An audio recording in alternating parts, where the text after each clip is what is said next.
पाहू त्याचं एकमेव कारण भारताचा सम्राट राजा पुण्यवाने म्हणून मला तो असं करायला नको होतंच. आता शाब्दनाथ घेता येत नाही ना. साधूला जगाच्या कल्याणाची केवढी काळजी असते. आता आपल्याच गळ्यामध्ये असं जर तुम्ही साप टाकला असतं गळ्यात जाऊ त्या दाराच्या पुढे टाकून काय होते त्याचं का. ज्यांच्या गळ्यामध्ये साप टाकला ते म्हणतात बाळा तो भारताचा सम्राट आहे, पुण्यवान आहे, महात्मा आहे. त्याच्या कल्याणासाठी जा म्हणले पुन्हा तरी साप हस्तिनापूरला जाऊन सांग की आजपासून 7व्या दिवशी तक्षक नावाचा साप येणार आहे आणि तुला चावणार आहे. त्या 7 दिवसामध्ये त्याला उद्धाराचं साधन करायला सांग. त्यांचा असणारा एक शिष्य त्यांनी पाठवला हस्तिनापूरला. तो आला, राजा परीक्षितीला निरोप दिला. आजपासून 7व्या दिवशी राजा विचार करतो ऐका ज्याचं मरण आजपासून 7व्या दिवशी होणार आहे त्याला जर मरणाची बातमी 7 दिवस अगोदर कळाली त्याची अवस्था काय होईल. त्याला फक्त त्याची तारीख कळाली होती, आपल्याला कळाली नाही का. आपलं पण 7 दिवसात आहे असं काही समजू नका तुम्ही. सोमवारपासून रविवारपर्यंत 7 दिवसामध्ये आपले फक्त त्याला त्याचा दिवस आणि तारीख निश्चित झाली होती. राजा परीक्षिती हा पुन्हा लटकट कापायला लागला आणि भारताच्या सम्राटाने निर्णय घेतला त्या क्षणाला वास आता थांबायचं नाही. बायकोला सांगितलं, निरोप घेतला, चाललो निघालो. जात असताना रस्त्यामध्ये नारद भेटले. नारदांचं दर्शन घेतलं. नारदांना पहिला प्रश्न विचारला, ज्याचं मरण जवळ आलं त्याच्या मुक्तीचा उपाय काय. राजा परीक्षितीने विचारलं, ज्याचं मरण जवळ आलं त्याच्या मुक्तीचा उपाय काय. नारद सांगतात, राजा घाबरू नको. याच्या अगोदर भारतात एक अशी घटना घडली की खटवाकर नावाचा एक राजा होता. त्याला त्याचं मरण 1 तास अगोदर कळालं होतं. 1 तासामध्ये खटवाकर राजाने उद्धार केला. तुझ्याकडे 7 दिवस शिल्लक आहेत, आपल्याकडे पण भरपूर दिवस शिल्लक आहेत. आता ज्याचं मरण 1 दिवस अगोदर कळालं त्याची काय अवस्था झाली असेल बरं. नाव मार्गाच्या हरिपाठामध्ये बोल प्रमाणे 1 तास उरला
तिथं जा, त्यांना जाऊन विचार त्याचं मदत जवळ आलं त्याच्या मुक्तीचा उपाय काय. भारताचा सम्राट तिथं आला. अनेक हजारो ऋषींचं दर्शन घेतलं. राजा परीक्षिती विचारतो ज्याचं मरण जवळ आलं त्याच्या मुक्तीचा उपाय काय. 25,000 महात्मे होते, कुणीच उत्तर दिलं नाही. वाट कोणाची पाहत होते. शुकमुनींची. हिमालयामध्ये शुकमुनींची समाधी हल्ली जागी झाली समाधी तिथं. आणि राजा परीक्षितीला भागवत सांगण्याकरता शुकमुनी शुकाल नावाच्या ठिकाणी गंगेच्या किनाऱ्यावरती वडाच्या वृक्षाखाली आले. आलेल्या शुकाचार्यांना राजा परीक्षितीने साष्टांग दंडवत घातला आणि राजा परीक्षिती म्हणतो, सांगा ना, साधूला दिलेला अन्नाचा 1 कण सुद्धा वाया जात नाही. का जात नाही. 3 पिढ्या अगोदर पांडवांनी जो राजसूय यज्ञ केला होता ना, त्या राजसूय यज्ञामध्ये पोपटाच्या रूपाने येऊन शुकाचार्यांनी त्या पत्रावळीवरचं एक भाताचं शीत खाल्लं होतं आणि ते 3 पिढ्या पोटात चलत होतं. म्हणजे आजोबांनी केलेलं नाताच्या कामाला येतं बरं का. आपल्या घरातल्या पिढ्यांनी जे काही केलं ते पुढे संक्रमित होत असतं. शुकाचार्यांच्या पोटामध्ये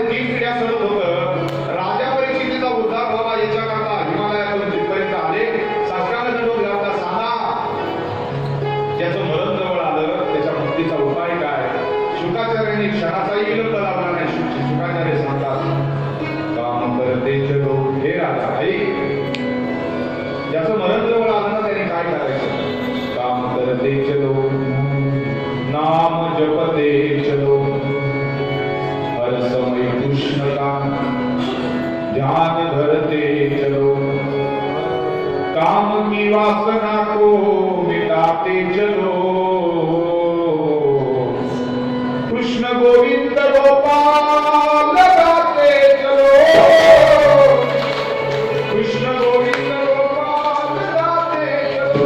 हे राजा, कधी कधी आम्ही आठवण काढली ना त्याची, याद आएगी उनको कभी ना कभी, कधी आमच्या आठवण त्याने येईलच, याद आएगी उनको कभी ना कभी, कृष्ण दर्शन तो देंगे कभी ना कभी, ऐसा विश्वास मन में जगाते चलो। राजा, कृष्ण गोविंद गोपाल गाते चलो, कृष्ण गोविंद गोपाल गाते चलो। आजपर्यंत राजा अनेकांनी हेच केलं। जेवढे दिवस आपल्या आयुष्यात ते शिल्लक आहे, राहिलेल्या दिवसामध्ये कामामध्ये काम, काही म्हणारा राम, जिस देश में जिस देश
रंग में जिस ढंग में जिस संग में रहो राधा रमन राधा रमन राधा रमन कहो. कोणत्याही कपड्याच्या रंगात राहा, काही फरक पडत नाही. ज्या रंगात असाल ना तिथं रंगा, त्या रंगात असाल तसं राहा, त्या संघात असाल त्या संघात राहा, पण राधा रमन कहो हे खूप महत्वाचं. कुठेही असा कसंही असा पण त्याला विसरायचं नाही. माणसाचं अंतकरण हे लाखेसारखं आहे. लाख म्हणजे लाख रुपयाचं नाही बरं.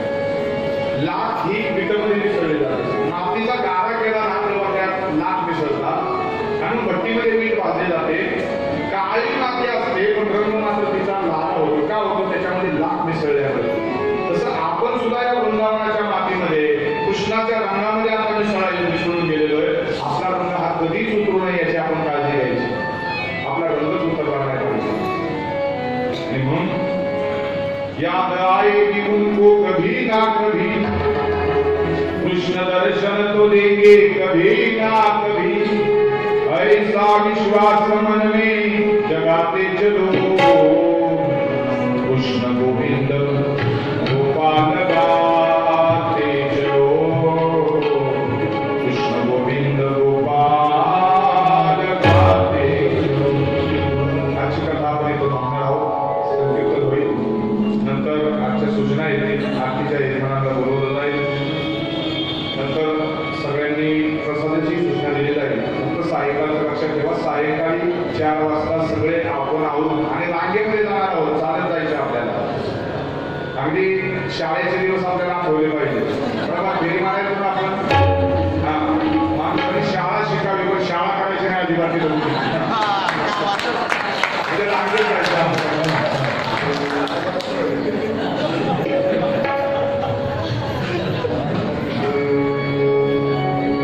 विठ्ठल माझा माझा माझा माझा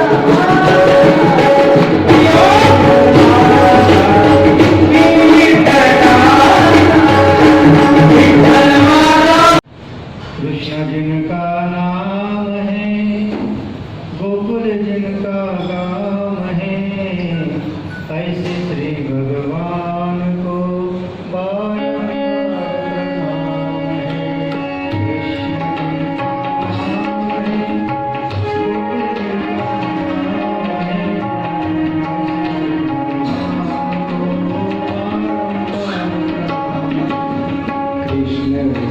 प्रणाम है. गोकुल जिनका नाम है, ऐसे श्री भगवान को बारंबार जिनका नाम है, गोकुल जिनका नाम है, ऐसे श्री भगवान को बारंबार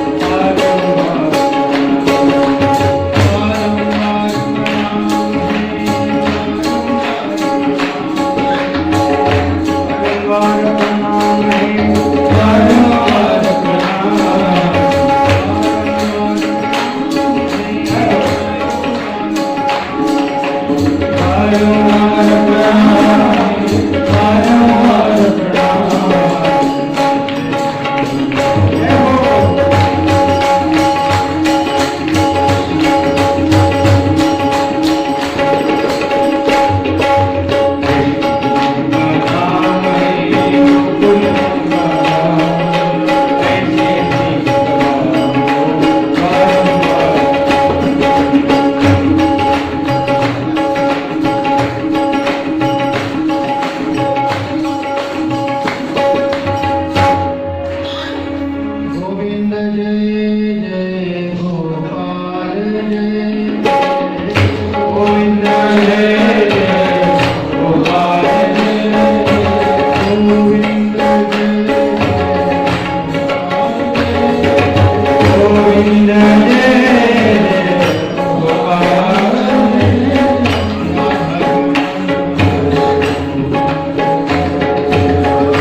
परस्पर्शाने, भगवंताच्या क्रीडेने, भगवंताच्या भक्ती ज्ञान वैराग्य या सगळ्याने अभिभूत झालेली ही भूमी पावनधरा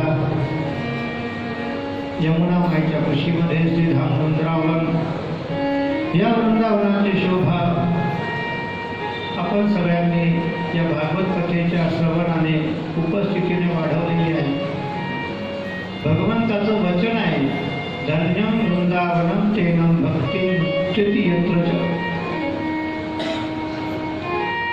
वृंदावन इतर क्षेत्रामध्ये भक्तीचं नाम आहे, पण इथे भक्ती सजीव आहे, जिवंत आहे.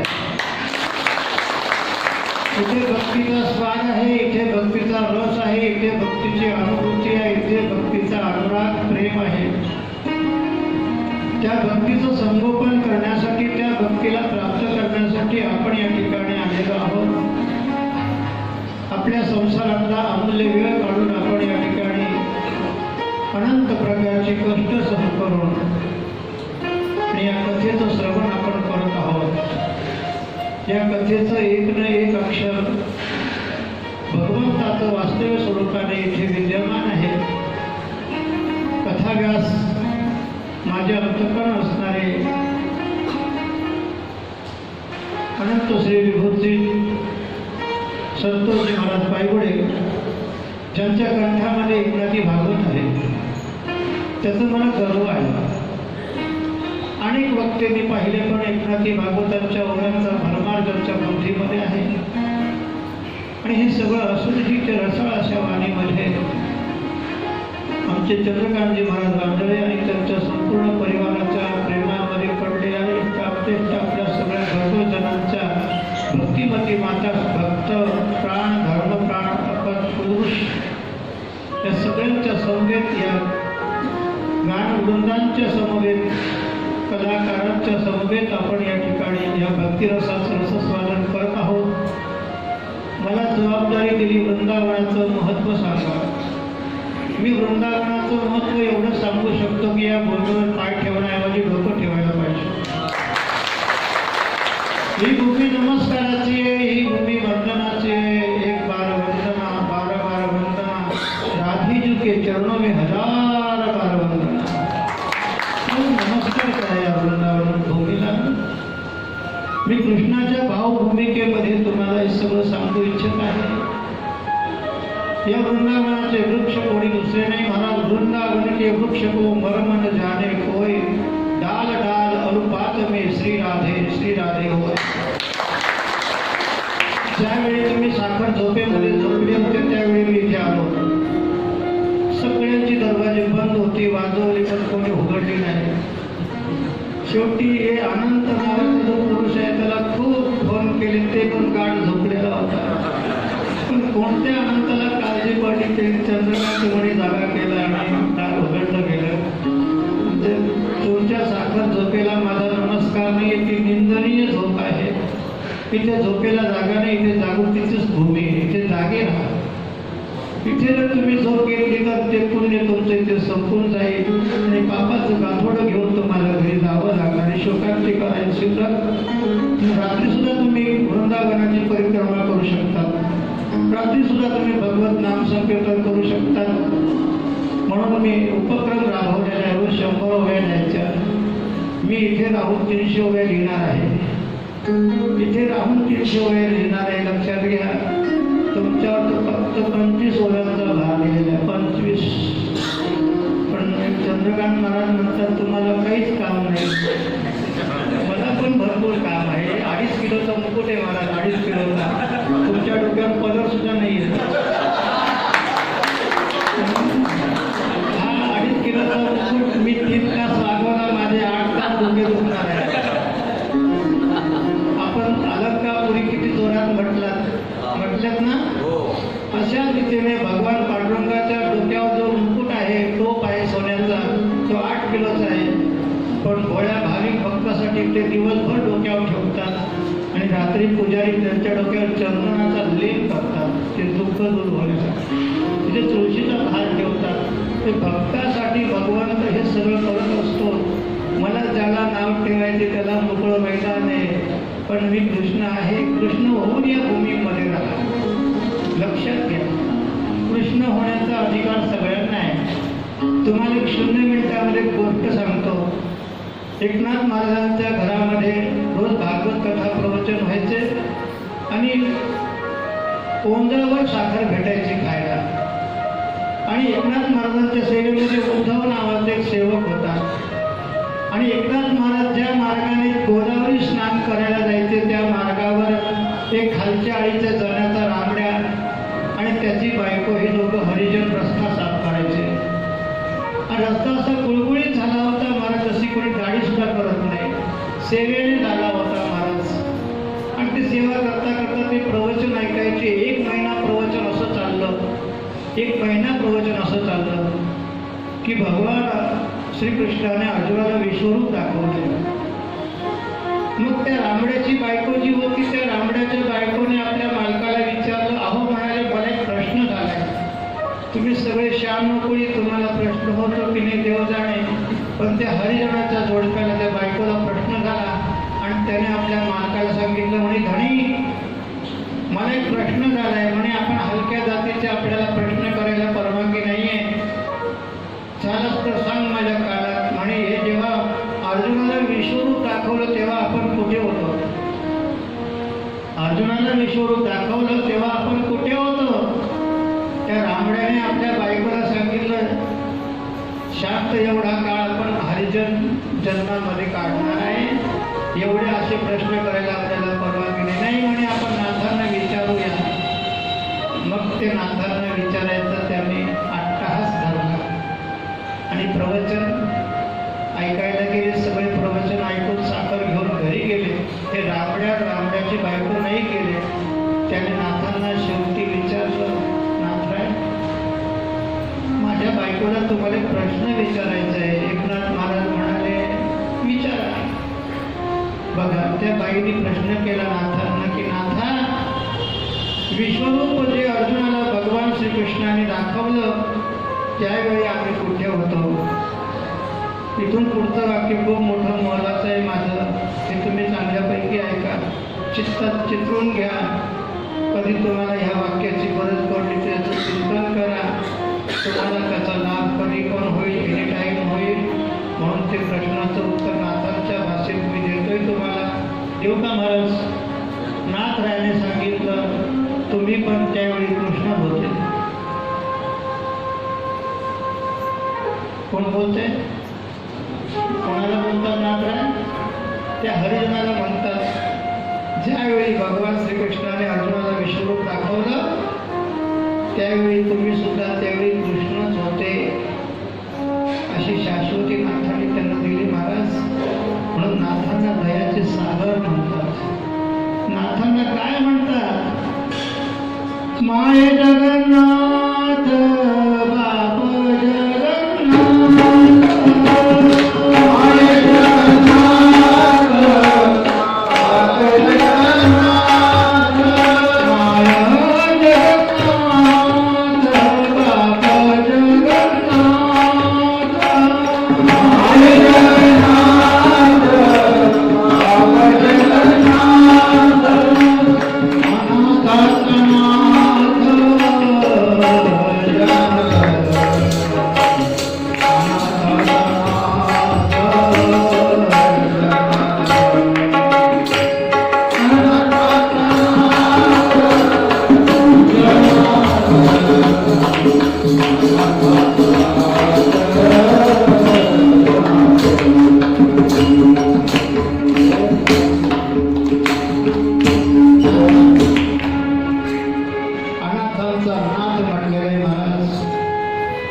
जर आपण या वृंदावन क्षेत्रामध्ये झोप घेतली तर आपला कलंक आपला नाही ते नाथांचा सुद्धा कलंक असतो. म्हणून महाराष्ट्राचे आहात, तुम्हाला एक पहिला नियम लागला, कांदा लसूण खायचं नाही. किती शिक्षा आहे तुम्हाला नाही? ज्याला कांद्याशिवाय करमत नाही. कृष्णाला कांद्याची कथा सांगायला लागली. बघा काय भाग्य माझं नाही. म्हणून तुम्ही सगळे इथला व्यवहार सहन करा. तुम्ही जर रात्री 12च्या पुढे जागे राहिले, ओसरीमध्ये फिरले, तर तुम्हाला राधाराणीचा आवाज ऐकू येईल. तिच्या पायाच्या पैजणीचा आवाज ऐकू येईल. राधा शब्द कुठे कुठे नाही रे महाराज. वृंदावन गोवास भलो जहाँ पास बहे यमुना पटरानी, जो जन नहाय के ध्यान धरे वैकुंठ मिले तिहु कोरज रानी. यमुना यमदूत को टारत है, भव सागर से तारे श्री राधिका रानी. राधा नावाच्या व्यवहारामध्ये 2 अक्षरे रा आणि धा. तुम्ही जर रा म्हणण्यासाठी तोंड उघडलं तर भगवंत उभे राहतील, आणि धा म्हटलं ते तुमच्याकडे धावून येतील का. भगवान श्रीकृष्णाच्या हृदयामध्ये राधाराणीचं वास्तव्य आहे, आणि राधाराणीच्या हृदयामध्ये भगवंताचं वास्तव्य आहे. हे दोघे दिसायला 2 देह नाही, पण हृदय एक. देह 2 आहे, पण दोघांच्या साठी जे हालचाल करणारं जे हृदय आहे ते एक आहे महाराज. म्हणून इथे असं म्हटलं जातं 2 देह 1 प्राण.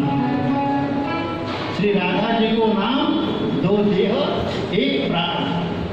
म्हणून तुम्हाला जागे चांगली भेटले, राधेश्याम आश्रमाने सोयी चांगल्या भेटल्या, सगळं काही व्यवस्थित भेटलेलं आहे आपल्याला. त्याचा फक्त आपण वापर घ्यायचा आहे, त्याचा उपभोग घ्यायचा आहे. खूप भगवंताचं भजन करायचं आहे. मी 4 वाजता जेव्हा इच्छा होती तेव्हा परिक्रमा हा मार्ग फुल भरलेला हो परिक्रमा करणाऱ्यांचा. पण आपण काही सकाळी परिक्रमा करू शकलो नाही. आता तुम्हाला एकच नियमामध्ये बांधणार आहे की सकाळी सगळ्यांनी 5 वाजता आंघोळ करून तयार राहायचंय.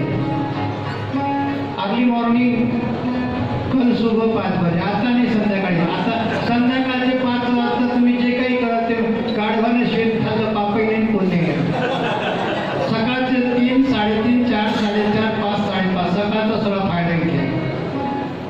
कळलं ना. आता तुम्ही जे करत ते तुमच्यासाठी नाही, ते करावं लागेल तुम्हाला जागे म्हणून. शेवटे म्हणून फिरावं लागणार आहे तुम्हाला. पण उद्या सकाळी, उद्या आणि परवा 2 दिवस मी तुमच्यामध्ये आहे. उद्या 22 तारीख आहे, बरोबर आहे ना, आणि परवा 23 तारीख आहे. 22 आणि 23 तारखेला आपली परिक्रमा इथून सुरू होईल. राधेश्याम आश्रमापासून 2-2 चिरांग धरायची. पुरुषांनी 2-2 चिरांग, महिलांना प्राधान्य फर्स्ट लेड ते पहिले राहतील, आणि 2-2 चिरांग सगळे धरायचे आहे. सकाळी 5 वाजता, उद्या सकाळी 5 वाजता, म्हणजे 22 तारीख आणि 23 तारखेला सकाळी 5 वाजता. आणि आपण परिक्रमा वृंदावनाची करणार आहे. नाचून करा, गात करा, तुमच्या स्वतः भावनेने करा. त्याचा पूर्ण आनंद तुम्हाला मी दिल्याशिवाय इथून जागा सोडणार नाही, हे लक्षात घ्या. 2 दिवसाचा आनंद माझ्या समवेत तुम्हाला असणार आहे. मी याच वेशभूषामध्ये परिक्रमा करणार आहे. मला हे खूप आवडतं. मी याच्यामध्ये माझी 450 साखर मिसळून गेलो, लक्षात घ्या. तुम्हाला जर शुगर फ्री व्हायचं असेल तर या माझ्याकडे. लक्षात घ्या. आज सगळं विसरलो की नाही, देह नाही, बार नाही, कसलाच याचा बार कसं काही नाही, अडीने अडचण नाही, काही नाही, काही नाही. उद्या सकाळी तुम्ही जी 5 वाजता परिक्रमा करणार, 5 ते 7, याचा आनंद तुमच्या उर्वरित जीवनामध्ये पिढ्याने पिढ्या तुम्हाला तो भोगता येईल. याची खात्री. आता राहिला आजचा दिवस शिल्लक, दुपारचा आणि संध्याकाळचा, याचं तुम्हाला स्वातंत्र्य आहे. पण बंधन फक्त सकाळी 5 ते 7चं माझ्यातर्फे आहे. ते जर तुम्ही मानलं तर हे बंधन तुमच्या जीवनाला कधी पण शतशः बंधन करेल. ही माझी कृष्णाच्या भावभूमिकेतली वाचा तुम्ही शांत चित्ताने ऐकलीच. म्हणून तुम्हा सगळ्या पुण्यनगरीकरांना माझा नमस्कार आहे, वारंवार नमस्कार आहे. कथेचा एक ना एक शब्द तुमच्या कानामधून हृदयामध्ये जाऊ, त्याचं पाहिलं तुम्हाला हो. कोणी कथेसाठी आळस करायचा नाही. स्वाध्याय प्रवचनाभ्याम मा प्रमदितव्यम वेदाचं वाक्य आहे. स्वाध्याय प्रवचनात प्रमाण करता कामा नये. म्हणून मी सुद्धा 2 दिवस मोठ्या आनंदाने ही कथा ऐकणार आहे. ते माझं परम आहे. अशाच बैठकीमध्ये कथा ऐकणार आहे. तुम्ही पण याचा आनंद तुम्ही घेणार आहात. आणि 23 तारखेला महाराजांना विनंती करणार आहे. इथे श्रीकृष्ण आणि सुदाम्याची भेट होणार आहे. इथे श्रीकृष्णाचं सुदामाचं चित्रण होणार आहे. हे तुम्हाला इथे सचित्र सजीव दाखवलं जाईल, याचा तुम्ही आनंद भोगा. कथेतरच तुम्ही घेणारच आहात, पण कथा सोडू नका, कथा प्राण करा. या भागवताच्या एक एक अक्षरामध्ये तो कृष्ण रमलेला आहे. भागवतामध्ये 12 स्कंद आहे, 335 अध्याय आहे आणि 75 आणि लाख असे त्या ठिकाणी अक्षर आहे. किती अक्षर? 75. ते अक्षर आहे ना महाराज, ती अक्षरे नव्हती लेखा ब्रह्म साम्राज्य दीपिका. एक एक अक्षरावर ज्ञानेश्वर महाराज जर 9033 ओव्या देत असतील तर नाथांचे एका असणाऱ्या स्कंदावर किती मोठं चिंतन आहे. पण अशा भागवताचं सुंदर स्वरूप आपल्याला या ठिकाणी महाराजांच्या भावभूमिकेतून प्रस्तुत होत आहे. त्या कथेचा सगळ्यांनी लाभ घ्यावा अशी मनसा वाचा कर्मना तुमच्या चरणावर प्रार्थना करून माझे वचन या ठिकाणी विराम घेतात. हरिओम तत्सत, हरिओम तत्सत. टाळ्यांच्या गजरामध्ये पुन्हा आधी भावाचे अमृतवचने उत्तीर्ण तयारी नोभिजन. स्वामींना पुन्हा एक विनंती आहे, नंदोत्सवाचे श्लोक म्हणायचे. 5 मिनिटं. नंदोत्सवाचे श्लोक म्हणा. अध्याय 2.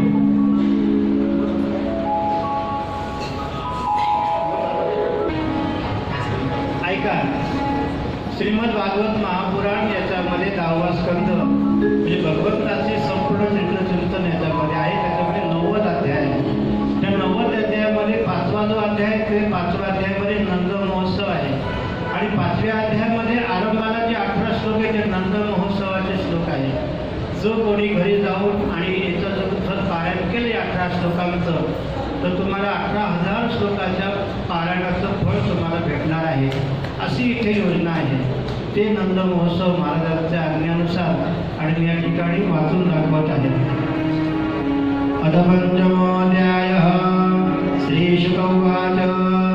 नन्दत्वात्मजौतपर्णे जाता लादो महामनाः आहूय विप्रान् वेदज्ञाः सनातश्रुत्यलब्धः वाचयित्वा स्वस्तयनं जातकर्मजस्य वै कारयामास विनुवत् पितृदेवार्चनं तथा धेनूनां नियते प्रादात् विप्रेभ्यो समलं कृते लीलादीं सप्तरत्नोपशातकौमावरावृतान् कालेन स्नानशौचाभ्यां संस्कारे तपसेचया शुद्धक्तिदाने सन्तुष्टा द्रव्यत्यात्मात्मविद्यया सौभङ्गलगिरो विप्रासुतमागतबन्दिनः गायकाचित् गुरुनेदो वेद्यो द्वन्द्वोऽभ्यवमुरुः व्रजसमृद्धसंसिक्तद्वारा चीरग्रहं कर चित्रध्वजपताकास्रक्तैलपल्लवतोरणैः गावो वृषावस्त्रधरा हरिद्रा तैलभूषिताः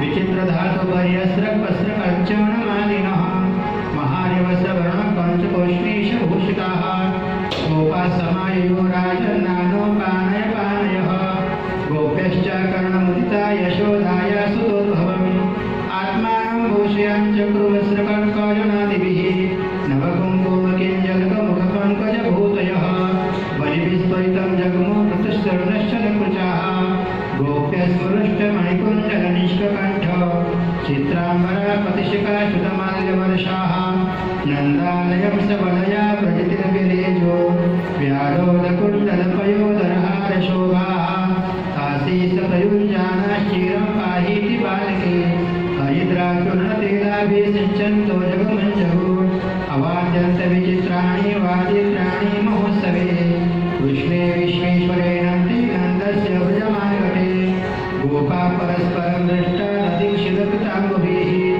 आसञ्चन्तविदत्यन्तो न विलिप्तश्च चक्षुः नन्दो महामनास्तेभ्यो वासो लङ्कारगोधनं सूतमागतगन्धेभ्यो यज्ञो विद्येऽपि स्थिते कामेऽधीनात्मा यथोचितमपूजयन् विष्णोराराधनार्थाय स्वपुत्राय दयाय च रोहिणी च महाभागा नन्दगोपाभिनन्दिता विचरद्दिवसरस्कण्ठवर्णभूषिता ततः आरभ्य नन्दस्य व्रजसर्वसमुद्धिमान् हरेर्निवासात्मगुणैः रमा क्रीडमो नृपः हरेर्निवास